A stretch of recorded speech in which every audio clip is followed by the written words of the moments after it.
और महागठबंधन को अपने गढ़ों को सुरक्षित रखने की चुनौती, पीके कर सकते हैं खेला। आगामी बिहार चुनावों में एनडीए और महागठबंधन दोनों को अपने गढ़ों को सुरक्षित रखने की चुनौती है।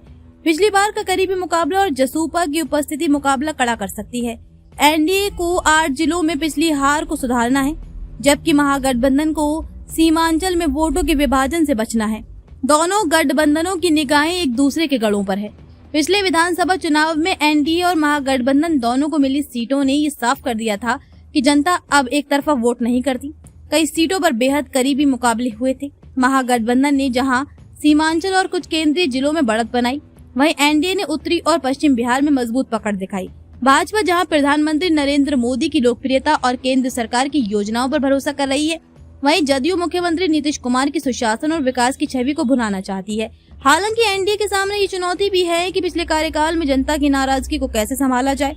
महागठबंधन की सबसे बड़ी ताकत सीमांचल इलाका माना जाता है, जहां अल्पसंख्यक और पिछड़े वर्गों का वोट उसके पक्ष में जाता रहा है।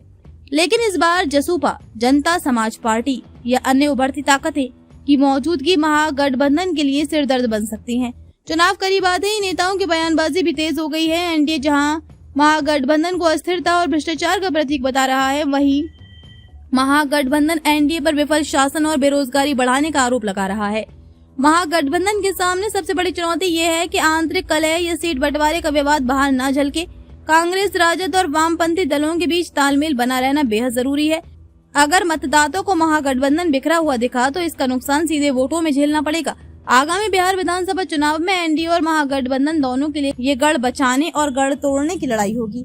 एनडीए को पिछली बार के झटकों की भरपाई करनी है, जबकि महागठबंधन को सीमांचल में वोट बंटवारे से बचना होगा।